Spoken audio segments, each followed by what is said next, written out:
오늘 저와 여러분에게 주신 하나님의 말씀 시편 23편 1절 말씀을 중심으로 여호와는 나의 목자라는 제목으로 말씀을 드리겠습니다. 성경을 보면 우리가 믿는 하나님을 여러모로 표현하고 있습니다.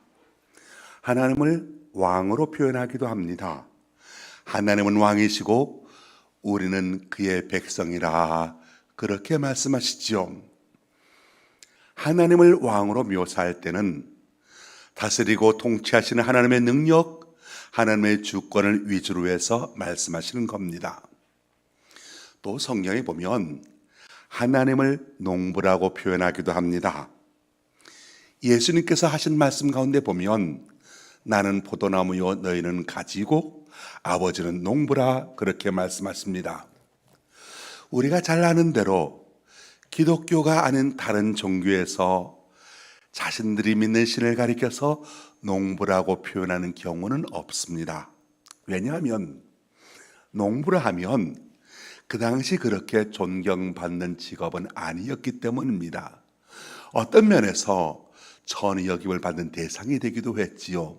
그런데 하나님을 그렇게 농부라 표현합니다. 여호와는 나의 목자시니라고 말할 때 솔직히 말해서 그때나 지금이나 목자 그렇게 훌륭한 신분은 아닙니다. 그런데도 성경은 하나님을 목자라고 표현하고 있습니다. 왜 그럴까요? 목자나 농부는 다 잘 되기를 바라는 존재입니다. 농부는 포도나무를 심고 가꾸어서 열매가 잘 맺힐 수 있도록 돌봐주고 키웁니다. 이 농부에게서 포도농사, 포도나무가 잘 되는 것이 바로 자기가 성공하는 것이고, 목자도 그렇습니다. 양을 잘 돌봐서 양이 잘 되는 것이 자기의 성공이라고 할 수가 있습니다. 구체적으로 말씀드린다면 우리는 하나님과 불가분의 관계에 있다고 말할 수 있습니다. 목자는 양을 떠나서 살 수 없고 농부 없는 포도나무가 성공할 수 없는 것처럼 하나님을 떠나서는 우리의 존재 이유나 목적을 찾을 수가 없고 성공할 수도 없다, 그런 뜻입니다. 오늘 시편 23편 여호와는 나의 목자시니 내게 부족함이 없으로다, 이렇게 시작되는 이 시는 다윗이 지은 시인데 다윗 자신이 출신 성분이 바로 목자였습니다. 양에 대해서 너무나 잘 알고 있었습니다. 바로 그때의 경험을 살려서 여호와는 나의 목자시니 그렇게 표현하는 시를 지었던 거죠. 이것은 연구실에서 연구해서 쓰는 것이 아닙니다. 자기가 경험한 것, 자기가 체험한 것을 간증한 형태로 표현한 것인데 오늘 우리에게는 너무나 큰 은혜가 됩니다. 우리가 믿는 하나님은 어떤 분이시냐? 다윗은 말합니다. 우리가 믿는 하나님은 첫째로 우리를 인도하신 목자시라고 말합니다. 우리를 인도하신 목자신데 어떻게 인도하시냐? 푸른 초장으로 인도하신다고 말씀하십니다. 우리의 목자가 되신 하나님은 어떤 분이십니까? 오늘 1절부터 3절까지 여호와는 나를 인도하신다는 내용입니다. 여호와는 나의 목자시니 내게 부족함이 없으리로다. 그가 나를 푸른 풀밭에 누이시며 쉴만한 물가로 인도하시는도다. 내 영혼을 소생시키시고 자기 이름을 위하여 의의 길로 인도하시는도다. 여기 말씀에 보면 인도하신다라고 하는 표현이 2번 반복되고 있습니다. 무슨 뜻입니까? 하나님은 나를 언제나 인도해 주시고 어디서나 인도해 주시고 또 무슨 일에든지 인도해 주신다, 그 말씀입니다. 여호와가 목자가 되어 이렇게 인도해 줄 때는 부족한 것이 없게 됩니다. 목자는 아침에 제일 먼저 잠에서 깨어난 양들을 푸른 초장으로 인도합니다. 배불리 꼴을 먹도록 잘 인도해 줍니다. 목자가 풀을 베어다 먹여주면 더 좋지 않겠나 생각이 됐지만 이상하게도 양들은 베어다 먹여주는 꼴은 피할 수 없는 상황에서나 그냥 그렇게 하는 것이고, 그보다는 초장에서 직접 뜯어 먹는 것이 더 건강해졌고 더 좋아합니다. 여기서 교훈은 우리가 양이요 하나님께서 우리의 목자시라면 초장은 교회요 풀은 꼴은 하나님의 말씀입니다. 우리의 심령은 하나님의 말씀이 아니고는 배부를 수가 없고 우리는 살찔 수가 없습니다. 하나님의 말씀은 국회의사당에 가도 듣지 못합니다. 장터에 가도 못 듣고 학교에 가도 못 배웁니다. 하나님의 말씀이 풍성한 것은 오직 교회입니다. 푸른 초장으로 인도해서 마음껏 뜯어먹고 살찌게 하는 것처럼 하나님께서는 오늘도 저와 여러분을 교회로 인도하여 하나님의 말씀으로 우리를 배불려 주시려고 교회로 인도해 주신다는 뜻입니다. 하나님께서는 우리를 인도하시는데 어떻게 인도하시느냐? 2절 하반절의 말씀에 보면 실만한 물가로 인도하신다고 말씀합니다. 2절 하반절 실만한 물가로 인도하시는 도다. 여기서 실만한 물가라고 하는 말씀에 큰 의미가 있습니다. 양들은 성품이 온화하고 순하기 때문에 급류가 흐르는 곳에서는 겁을 내고 물을 마시지 못합니다. 그러므로 아주 잔잔한 물가로 인도해야만 합니다. 양들은 꼴만 먹고는 살지 못합니다. 반드시 물을 마셔야만 거기에서 생기를 얻게 되지요. 우리가 말씀을 듣는다고 다 되는 것이 아닙니다. 말씀을 듣고 마음에 시원함이 있어야 합니다. 마음에 부딪힘이 있어야겠고 시원함이 있어야 되겠고 말씀을 통한 기쁨이 있어야 되겠습니다. 바로 이것은 성령의 뜨거운 감동을 말합니다. 초장에는 잔잔한 물이 있는 것처럼 교회는 하나님의 은혜가 있습니다. 우리의 마음속에 정말 시원함을 주고 기쁨을 주는 은혜, 이 은혜로 오늘도 시원함을 주려고 내가인 교회로 인도해 주십니다. 인도하신 하나님께서는 어떻게 인도하십니까? 3절 말씀에 보면 우리를 평탄한 길로 인도하신다고 말씀합니다. 내 영혼을 소생시키시고 자기 이름을 위하여 의의 길로 인도하시는도다. 푸른 초장에서 실컷 풀을 먹고 나면 실만한 물가에서 물을 마시게 하고 그 다음에는 평탄한 길로 인도하신다는 겁니다. 영혼을 소생시키신다. 내 영혼을 소생시키시고 이 말씀은 우리에게 새 힘을 부어주시고 우리의 삶을 평탄한 길로 인도하신다는 말씀입니다. 무슨 말씀입니까? 목자는 양을 평탄한 길로 인도하지 험한 길로 이끌지 않는다는 것이지요. 그래서 양들은 목자를 따라가기만 하면 좋은 것뿐입니다. 우리의 목자신 하나님이 그렇습니다.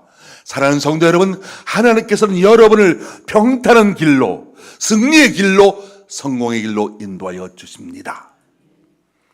미국 대통령 중에 우리에게 그리 알려지지 않은 분이 있습니다. 클리브랜드라고 하는 대통령이 있었는데 이분이 제22대 미국 대통령을 지내고 23대 대통령에서는 낙선을 합니다. 그러다가 24대 대통령에 다시 당선이 됩니다. 우리에게는 잘 알려져 있지만 미국 사람들에게는 대단히 참 좋아하는 대통령입니다. 처음에는 이 대통령의 국가 정책이 너무 앞서가다 보니까 국민들이 이해하지 못하고 따라가지 못했습니다. 그래서 국민들이 대통령이 잘 못한다고 낙선을 시켰지만 지나놓고 보니까 이것이 아니었구나 하고 깨닫게 돼서 그 다음에 대통령이 되신 분이지요. 하루는 교도소에서 사형 언도를 받고 사형 날짜를 기다리는 죄수 하나가 신문을 받아들더니 하염없이 대성통곡하며 울고 있었습니다.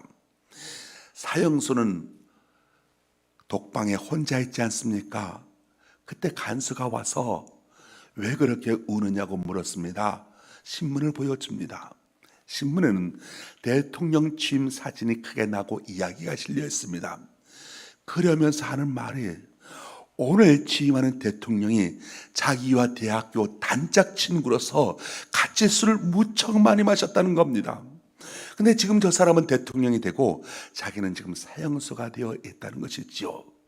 사연인 즉슨 어느 날 늘 술 마시러 다니던 술집으로 함께 가는데 가는 도중에 길가에 예배당이 있었답니다. 그 예배당에서 찬송소리가 어찌 은은하게 들려오던지 클리브랜드는 찬송소리에 이끌려 예배당으로 들어갔고 자기는 여전히 가던 술집을 찾아갔다는 겁니다. 클리브랜드는 마치 때마침 열리고 있었던 그 말씀 집회를 통해서 그 말씀이 자기 마음속에 얼마나 다가왔던지 하염없이 예배를 통하여 눈물을 흘리고 기도하고, 그래서 잠들었던 심령이, 죽었던 심령이 소생하게 되었다고 말합니다. 즉 깊이 잠들었던 믿음이 깨어났습니다. 이분이 어렸을 때는 주일학교에 그렇게 열심히 다니면서 재미있게 신앙생활을 했는데 고등학교 졸업을 하면서부터 세상 유혹에 빠져 죄를 짓고 다니던 것, 술 마시고 돌아다니던 것, 나쁜 짓 하면서 다녔던 것을 철저히 회개합니다. 그리고 열심히 공부해서 변호사가 됩니다. 그 다음 뉴욕 주지사가 되었고 그 후에 대통령이 되어 오늘 성경에 손을 얹으면서 대통령 취임 선서를 한다는 것이죠. 그런데 자기는 그 후에도 교회로 간 그 친구를 조롱하고 비난하면서 계속해서 술집에 다녔고, 돈 떨어지게 되면 죄 짓고 또 죄를 짓다 보니까 더 큰 죄를 짓게 되었고, 그러다가 오늘날 이렇게 사형수가 되었다고 그렇게 이야기하는 것이었습니다. 그렇습니다. 클리브랜드라고 하는 사람은 지금까지 가던 죄악의 길에서 돌이켰습니다. 멈추었습니다. 은은하게 들려오던 찬송소를 통해서 하나님께서 불러주시는 것으로 듣고 그 하나님의 인도를 받게 되었던 겁니다. 지금까지 가던 길을 청산하고 말씀에 깊이 부딪혀서 말씀을 통해 은혜 받고 깊이 잠들었던 영혼, 오래오래 잠들었던 영혼이 소생함으로써 성공의 길, 승리의 길을 가게 되었던 겁니다. 하나님은 찬송서를 통해서, 말씀을 통해서 인도하여 주셨던 겁니다. 바로 인도하신 하나님이 우리의 하나님이십니다. 우리를 인도하시는 하나님, 그 하나님의 따뜻한 부르심이 여러분에게도 있게 되길 주의 이름으로 축원합니다. 두 번째로, 우리 하나님은 함께 하신 하나님이십니다. 4절 말씀을 보겠습니다. 시편 23편 4절. 내가 사망의 음침한 골짜기로 다닐지라도 해를 두려워하지 않을 것은 주께서 나와 함께 하심이라. 주의 지팡이와 막대기가 나를 안위하시나이다. 하나님께서 나와 함께 하신다는 이 말씀은 다윗에게는 너무나도 실감나는 이야기였습니다. 양들은 주인이 눈앞에 안 보여도 주인이 집 안에 있는지 없는지 안다고 합니다. 주인이 없다고 느껴질 때 양들은 몹시 불안해합니다. 주인이 집에 없다고 느껴지면 양들이 꼴도 안 먹고 잠도 못 자고 젖도 잘 못 냅니다. 그런데 내 눈에 주인이 보이지 않아도 주인이 가까이 있다고 하면 보여도 좋고 안 보여도 좋고 마음의 평화를 누리고 꼴도 잘 먹고 잠도 잘 자고 젖도 잘 냅니다. 다윗은 이것을 너무나도 잘 알고 있었습니다. 목자가 함께 있으면 양들이 저렇게 좋아하고 만족해하고 평안을 누린다라고 하는 사실이 무엇을 의미하는가를 다윗은 알고 있었습니다.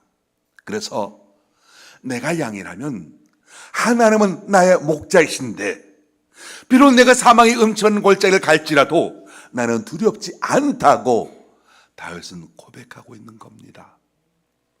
그 목자의 한쪽 손에는 지팡이를, 또 한쪽 손에는 막대기를 들고 있는데 거기에는 이유가 있습니다. 비록 우리가 사망의 음침한 골짜기에 빠져서 모든 것이 끝났다고 생각하는 상황에서도 목자 되신 하나님께서 함께 하시기에 두려울 것이 하나도 없다는 것이 다윗의 삶을 통한 간증이었던 겁니다. 여기서 지팡이라고 했습니다. 지팡이라고 하는 것은 우리가 생각하는 그런 지팡이 정도가 아니지요. 이스라엘 땅에서 그 당시 목자가 사용했던 지팡이는 아주 길고 끝끝이 꼬부라져 있었습니다. 아주 깊은 웅덩이나 좁은 골짜기에 양이 빠지게 되면 목자가 내려가지 못하더라도, 양이 내려가도 양을 끌어올 수 없는 상황이라 한다 할지라도 그 지팡이로 양을 걸어 끌어올리게 됩니다. 이 목자에게 지팡이만 했다고 하면 양이 사망의 음천 골짜기에 빠져도 걱정이 없었던 겁니다. 그리고 막대기는 무엇입니까? 이 막대기 양을 때리는 것 아닙니다. 이 목자는 막대기를 가지고 맹수들로부터 양을 보호합니다. 밤에 양들이 우리에서 잠을 잘 때 목자는 잠을 자지 않습니다. 막대기를 들고 왔다 갔다 하면서 사나운 늑대 이리떼들로부터 양을 지켜줍니다. 악한 짐승이 오면 몽둥이로 쫓아냅니다. 맨손으로 지키는 것이 아니라 몽둥이를 들고 양들을 지켜준다는 것이지요. 양들이 그것을 알고 있었습니다. 그래서 몽둥이를 들고 가도 양들은 무서워하지 않습니다. 다윗은 목자가 그런 모습을 하고 있을 때 양들이 안심하는 것처럼 하나님께서는 오늘도 때마다 일마다 지켜주신 줄로 믿고 다윗이 그렇게 읊었던 겁니다. 종합하면 지팡이로 건져낸다라고 하는 건 내가 죄로 말미암아 멸망할 수밖에 없는 나를 예수님께서 십자가를 통해서 십자가는 지팡이로 나를 구해 주신다는 말씀입니다. 한쪽 손에 든 막대기, 원수 마귀를 제압하시는 하나님의 능력과 권세를 의미하는데 그것으로 우리를 지켜주신다는 말씀입니다. 다윗은 이런 하나님이 나와 함께 하시니 어디를 간들 무섭고 겁낼 것이 없다고 선언할 수가 있었던 겁니다. 우리가 한 생을 살아가다 보면 때때로 사망의 음침한 골짜기를 지나는 것과 같은 고통의 시간을 보낼 때도 있습니다. 이런 사망의 음침한 골짜기 각자에게 여러 가지 종류로 다가오지요. 가장 깊은 사망의 골짜기는 어디일까요? 우선 우리의 마음속에 있기도 합니다. 불행한 어린 시절을 보냈던 사람들이 그 마음속의 상처의 골짜기를 안고 거기에서 헤어나지 못한 채 그 상처를 통해서 입은 고통을 가운데 평생을 살아가는 모습을 종종 보기도 하지요. 실패했던 기억, 배신당했던 기억, 학대받았던 고통, 열등의식 이런 것들로 인하여 그 마음이 사망의 음침한 골짜기가 되어버리고 맙니다. 또 어떤 사람에게는 육신의 질병으로 인한 사망의 음침한 골짜기를 지나가는 사람이 있기도 합니다. 또 어떤 분에게는 생활의 어려움으로 사망의 음침한 골짜기를 지나가는 사람도 있습니다. 사람과의 관계가 틀어져서 그 관계로 인하여 사망의 음침한 골짜기를 지나가는 사람도 있습니다. 그런데 하나님의 자녀인 저와 여러분은 어떤 사망의 음침한 골짜기를 통과하게 되더라도 예수님 안에서 믿음으로 그 골짜기를 통과하게 되면 아무 해도 입지 않게 될 것을 믿습니다. 믿음의 손으로 주님 붙잡으면, 주님 옷자락 붙잡으면 주님께서 지켜주시기 때문입니다. 이러한 절망의 순간을 지날 때 우리의 목자 되신 주님을 바라보시기 바랍니다. 주님 앞에 무거운 짐을 내려놓으시기 바랍니다. 주님께서 여러분과 함께 하시고 도와주십니다. 베드로전서 5장 7절 너희 염려를 다 주께 맡기라 이는 그가 너희를 돌보심이라 그렇게 권면하고 있습니다. 염려와 근심과 걱정 모든 것을 주님께 맡기시기 바랍니다. 예수님께서는 십자가에서 우리의 죄와 사망의 무거운 짐을 대신 짊어지셨고 우리의 질병과 가난과 저주의 짐을 대신 담당하여 주셨습니다. 주님께 나와 믿음으로 내 모든 무거운 짐을 주님 앞에 내려놓고 주님 의지하며 주님께 기도하게 될 때 주님의 놀라운 은혜의 축복이 여러분에게 임하게 될 줄로 믿습니다. 사망의 음침한 골짜기를 지나게 되더라도 낙심하여 주저앉지 말고 뒤로 물러서지 말고 어떤 상황에서도 하나님의 약속의 말씀 붙잡고 성령의 능력으로 모든 문제와 절망에서 승리하는 삶이 되시기를 예수님의 이름으로 축원합니다. 우리가 믿는 하나님은 어떤 분이십니까? 세 번째, 베푸시는 하나님이라 말씀합니다. 5절 말씀을 봅니다. 주께서 내 원수의 목전에서 내게 상을 차려주시고 기름을 내 머리에 부으셨으니 내 잔이 넘치나이다 말씀하고 있습니다. 지금까지 목자와 양의 관계로 설명을 하다가 갑자기 주인과 아주 귀한 손님의 관계로 변화가 됩니다. 내 원수 앞에서 내게 상을 차려주신다고 말씀합니다. 진수성찬을 차려놓은 푸짐한 상, 그것을 원수 앞에서 베풀어 놓고 실컷 누리게 하신다는 말씀이지요. 그리고 머리에 기름을 발라주고 잔이 넘쳤다 말씀합니다. 다윗에게는 원수가 많았습니다. 다윗이 사람이 나빠서 그에게 원수가 많았던 것이 아니라 다윗이 하나님 뜻에 합하게 살고 하나님께서 그를 기뻐하시니 하나님께서 다윗을 도와주셨고 그래서 모든 것이 형통하기 때문에 시기하고 질투하는 사람들이 다윗에게 원수처럼 되었던 것이지요. 그래서 원수들이 죽이려 하고 해치려 하고 다윗이 망하기를 바랐습니다. 다윗이 원수를 맺으려 했던 것이 아니라 사람들이 시기 질투해서 다윗에게 맺어오는 원수였던 겁니다. 그때 하나님께서 어떻게 하십니까? 그 원수들에게 보란듯이 그 앞에서 상을 차려놓으셨습니다. 하나님께서 다윗에게 베푸신 이런 대접은 원수 1000만 명보다 너 하나가 더 귀하다는 뜻입니다. 다윗은 사무엘상 18장 23절 보면 그 근본이 가난하고 천한 사람이었었지만 하나님 마음에 들어 왕이 되었습니다. 집에 온갖 좋은 그릇으로 넘쳤습니다. 바로 이것이 원수 앞에서 베푸신 상이었다고 말합니다. 또한 하나님께서는 기름을 머리에 부으셨다고 말씀합니다. 구약 시대에는 왕과 선지자와 제사장에게 기름을 부었습니다. 머리에 기름을 부으셨다 이 말씀은 무슨 뜻이겠습니까? 왕처럼 존귀하게, 선지자처럼 위대하게, 제사장처럼 귀하게 존귀한 인물로 높여주셨다는 것입니다. 사람들 중에는 마음이 굽은 사람이 있지요. 남이 잘 되는 것을 그냥 보지 못합니다. 헐뜯고 비난하고 욕하고 심지어 없는 말을 지어내서 고통스럽게 만들기도 합니다. 우리가 그런 것을 경험하게 될 때 상처받지 마십시오. 오히려 그럴 때 주님 바라보고 의지하며 나가게 될 때 오늘 말씀 믿으십시오. 주님께서 주님의 때 원수의 목전에서 상을 차려주신다 말씀하십니다. 하나님은 역전의 하나님이십니다. 우리가 넘어져도 다시 일으켜 세워주십니다. 이전보다 더 잘되게 하여 주십니다. 하나님의 은혜로 충만하게 채워주시는 참으로 좋으신 하나님이십니다.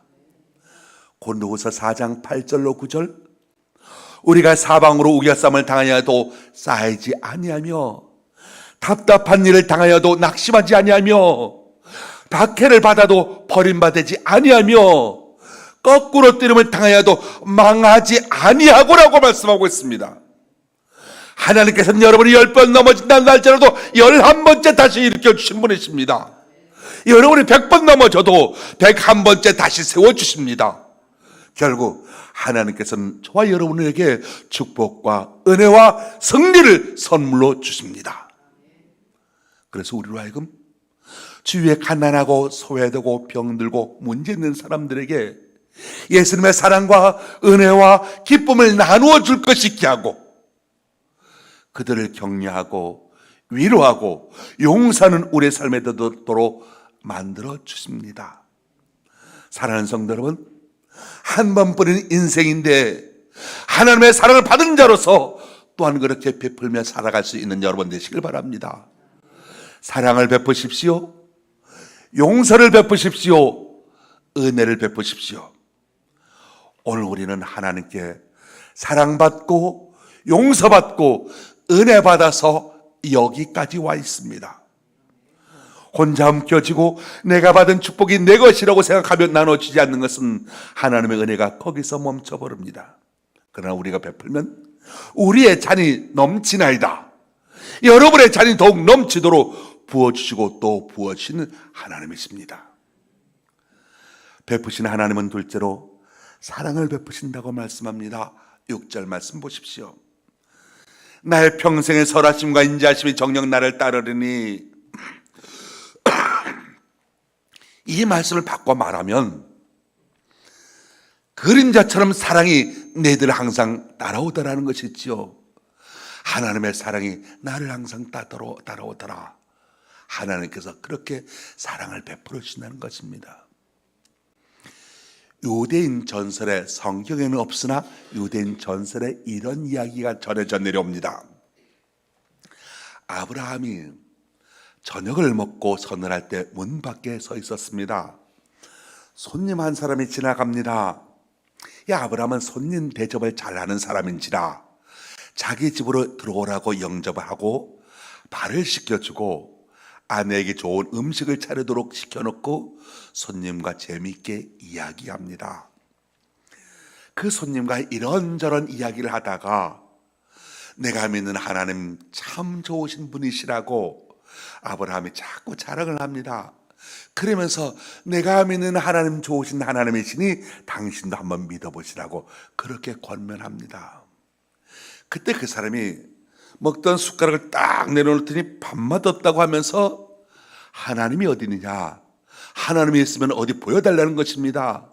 보이지 않는 하나님을 믿느니 차라리 내 주먹을 믿고 내 발바닥을 믿고 살겠다고 그렇게 무식하게 말합니다. 내 주먹이 얼마나 더 믿음직하냐고, 내 머리가 얼마나 더 영리하겠냐고 그렇게 말하면서 아브라함을 조롱하더랍니다. 아브라함이 그 소리를 듣고 화가 나서 견딜 수가 없었습니다.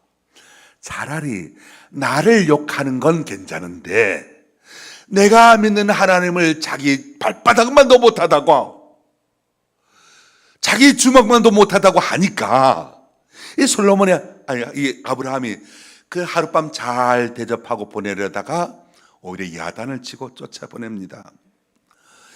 이 아브라함이 화가 많이 납니다. 화가 가라앉지 않고 있는데 또 다른 손님이 지나갑니다. 천사였습니다. 아브라함이 시큰시큰거리는 것을 천사가 보고서 묻습니다. 아브라함이 그에게 모든 내용을 말해줍니다.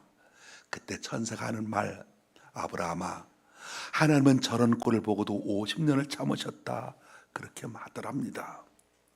이러한 우리의 꼴을 보고도 30년, 50년, 60년 아니 일평생을 참아주는 하나님이시다 말하시다는 겁니다. 무슨 말이겠습니까? 우리 꼴이 보기 싫다고 끝장냈으면 우리 인생은 벌써 끝났을 겁니다. 그런데 하나님은 우리의 잘못되는 것이 있어도 참아주셨다는 것이 있죠. 그러면서도 그림자 같은 사랑으로 우리를 보살펴 주셨다는 것입니다. 평생의 정령, 하나님의 사랑이 여러분을 따라다닌다는 사실을 믿으시기 바랍니다.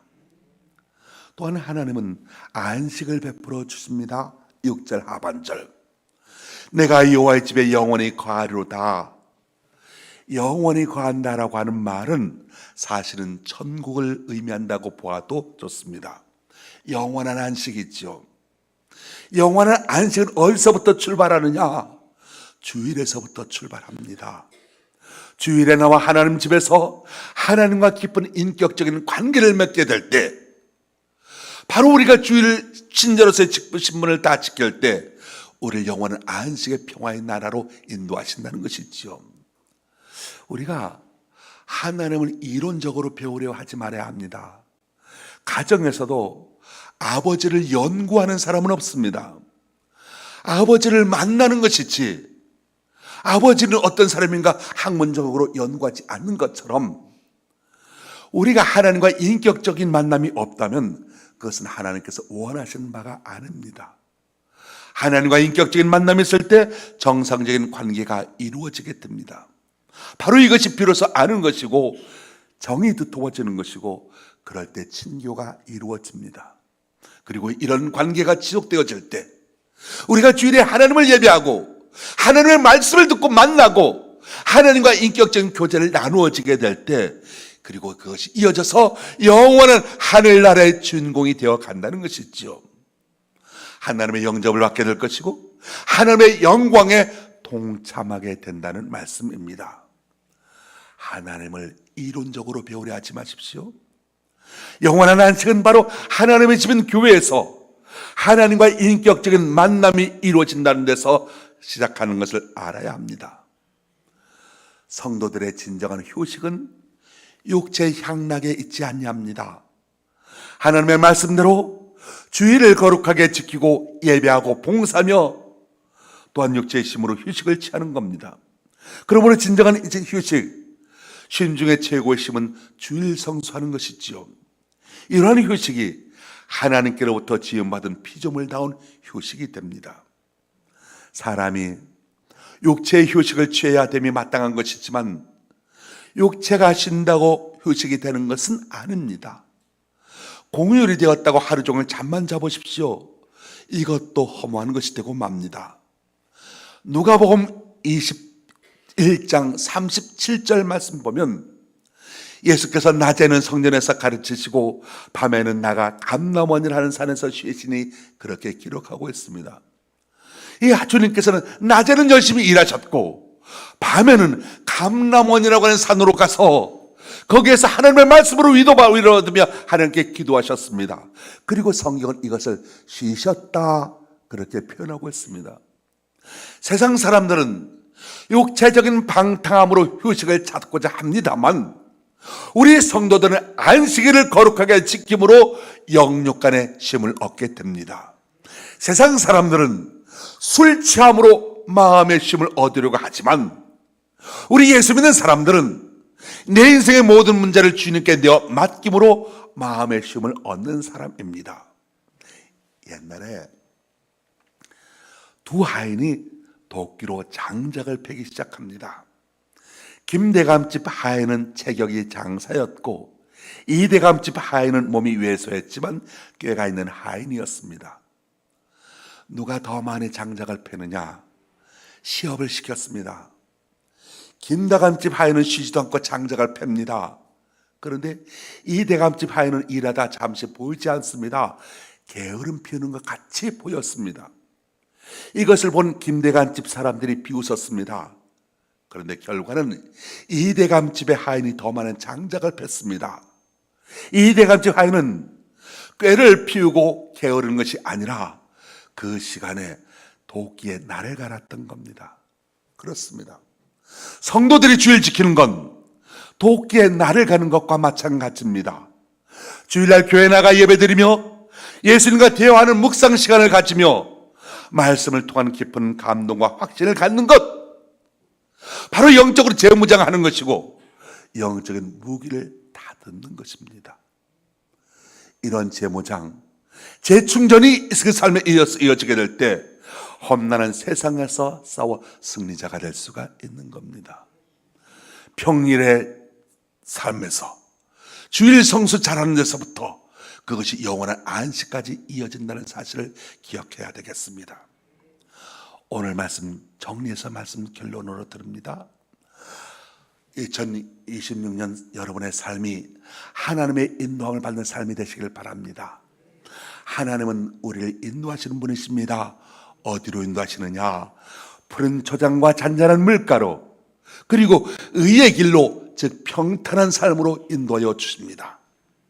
동시에 하나님은 우리와 함께 하시는 하나님이십니다. 괴로울 때나 즐거울 때나 언제 어디서나 함께 하여 주신 하나님이십니다. 그리고 우리 하나님은 베풀어 주신 하나님이십니다. 온갖 좋은 것으로 제때 베풀어 주십니다. 이런 하나님의 은혜 베푸심이 일평생 여러분과 함께해서 여러분의 삶이 평탄한 삶으로, 영원한 안식의 평안의 삶으로 이어지게 되기를 바랍니다. 오늘 하나님은 우리의 목자시라고 말씀하십니다. 선한 목자 되신 그 주님 의지하며 살아가는 평생의 삶이 되시기를 예수님의 이름으로 축원합니다. 기도하겠습니다. 사랑과 은혜와 자비가 무한하신 하나님 아버지, 목자 되신 하나님께서 우리와 함께 하시고 우리의 인생을 인도해 주시니 감사합니다. 주님의 말씀으로, 주님의 사랑으로, 주님의 은혜로 날마다 새롭게 변화되게 하여 주옵시고 날마다 의의 길로 인도함을 받게 하여 주옵소서. 우리가 예수님 믿고 하나님의 자녀가 되어서 목자 되신 하나님을 우리의 삶의 중심에 모시고 일생 동안 하나님의 뜻을 따라 살아갈 수 있도록 은혜를 더하여 주옵소서. 오늘도 우리 사랑하는 성도들의 삶을 푸른 풀밭 쉴 많은 물가로 인도하여 주시사 영혼을 소생시키시고 의의 길로 인도하여 주옵시길 원하며 우리 주님 예수님의 이름으로 기도합니다. 아멘. 568장 찬송하겠습니다.